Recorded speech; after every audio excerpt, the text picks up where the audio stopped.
Hello students, I hope you all will be fine. Today we will be starting the fourth lesson of English literature, and that is Father Teaches Me to Be Prompt. In the earlier video I described that there were two brothers and one of them used to get up early in the morning and reached in the drawing room, and he uh, started to read the newspaper. His only intention was to get the newspaper earlier and see the sports section in the newspaper, and for that sake, for that purpose, he used to get up every day early in the morning and reached to the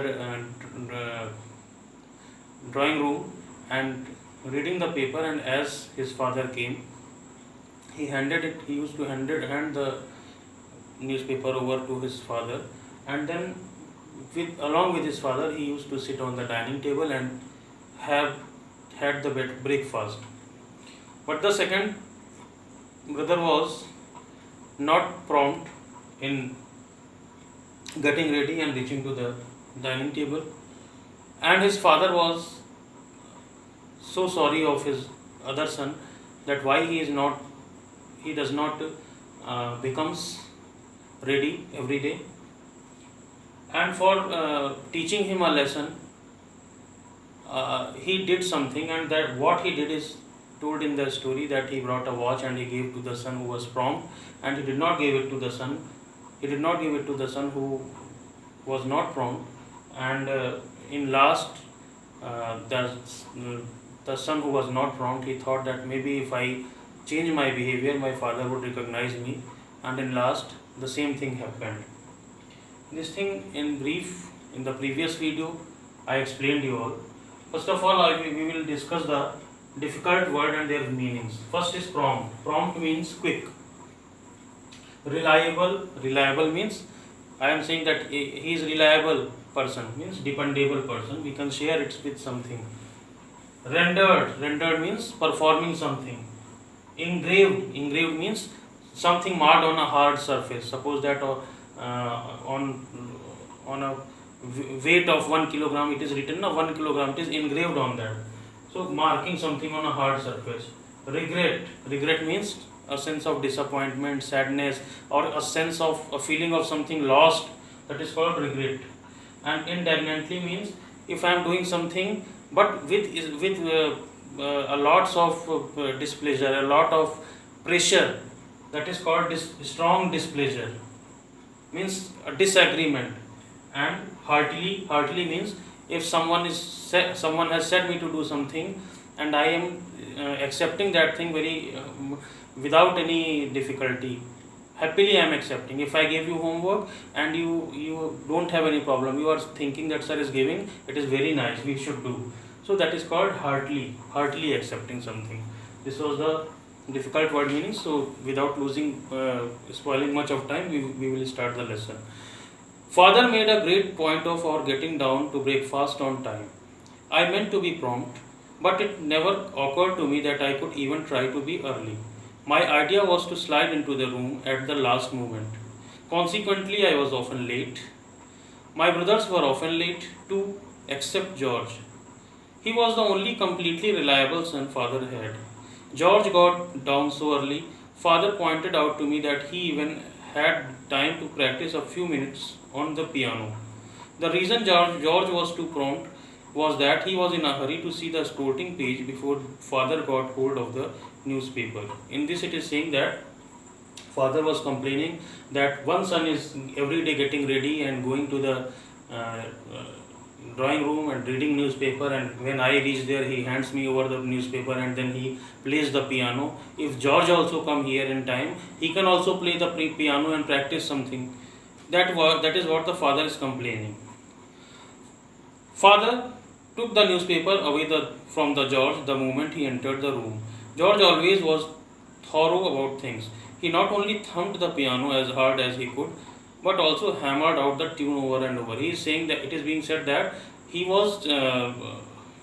George was not very good at piano. Just he was using his muscle power, and nice music could not he could create. So that is what it is saying. But he was reaching in time. That was his quality. George had not been allowed to learn popular tunes, which it would have been easy for us to recognize. The few classic selections which were available in his little music book, George rendered these with plenty of goodwill and muscle, but not a great deal of sympathy.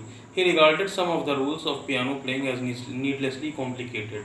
Means just he used his muscle power and no classical music, only little bit of music which was there in his music book, only that he used to know, and those also without any rules and regulations, he just used with the help of his muscle power, he just hammered the piano and not playing it nicely.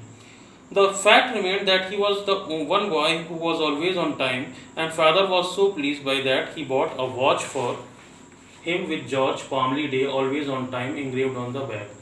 Only one thing was that he was on time every day, and his father brought him a watch as a reward, and it was written on there, George Palmley Day always on time. In the watch it was written.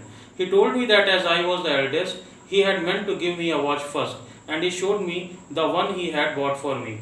It was just like George's, except that nothing had been engraved on it yet. Father explained that to his regret, he would have to put it away for a while until I had earned it by getting down early to break fast. He said that father had brought the watch, but he had also brought another watch for that his brother also, who was not on time, but he will not give the watch unless and until he comes to the dining table in time. Time went on without much improvement on my part. Dawdling had got to be a habit with me. Sometimes my lateness was serious. One morning when breakfast was half over and father called up from the front hall, napkin in hand, that he wouldn't stand it and that I was to come down that instant. When I shouted indignantly that I wasn't dressed yet, he said he didn't care. Come down just as you are, he roared. I hurried, of course. Father ate his usual hearty breakfast in a stormy mood, and I ate my usual hearty breakfast in a guilty and nervous one. Come what might, we always ate heartily. So in that way, time was passing away, and one day his father got angry. And he called from his dining hall that George come fast, and he was not ready. George was not ready, but again he said he replied indignantly, means it's very strong displeasure. He was not happy that his father is calling. He said, I am not ready. Then his father is saying, as you are, you come here, you are ready or not ready, you should come here. So this was one of the incident that happened one day. Mother told father that if he would give me the watch, she was sure that I would do better. He said that he didn't believe it, and that was a poor way to bring a boy up. To prove to him that he was wrong, mother at last unlocked her jewel box and gave me a watch which had belonged to one of her elderly cousins. It was really too valuable a watch for a boy to wear, she said, and I must be very careful of it. I promised I would. It means it is being said that mother suggested to father that you also give to watch to him also, then he will be in time.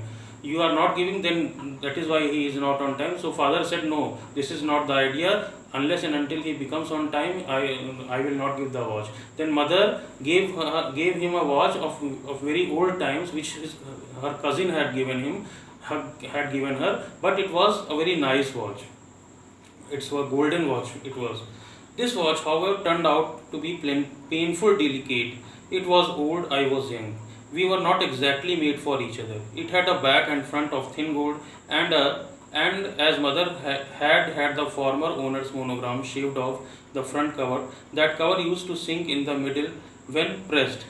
Also, the lid fitted so closely that there was barely room for the glass crystal over the face. Such an extremely thin crystal was used that any pressure on the lid would break it. Means it was a very golden watch and very nice type of watch and a delicate watch, but it was so fragile that if any type of a very minor hit also can break the watch. That type of watch was it. I didn't press on the lid. Naturally, after the first time this happened, I was careful, and everything would have gone well enough if other boys had been careful too. It was not predictable, however, for me to make them careful enough. When I had a fight, friendly or otherwise, I used to ask my opponent if he would be so kind as not to punch me on the left side of my stomach. He might or might not listen. If he and I were too excited and kept on long enough, the watch crystal broke anyway. Means he was saying that I was a boy and I was always wearing the watch, but I had to take care of the watch. In the school, when I was fighting with my other colleagues, other friends, I had to be very careful that any boy could not hit the watch. Or if we were going to fight, I would say to my friends that you just a minute, wait. I am just removing my watch. Or you be careful while fighting to me. Don't hit on my watch. So if he would listen, then it is okay. If maybe he could not listen also, then at that time it was always under a risky situation. So that's all for today, and the remaining part we will be covering in the coming videos. Thank you and have a wonderful day.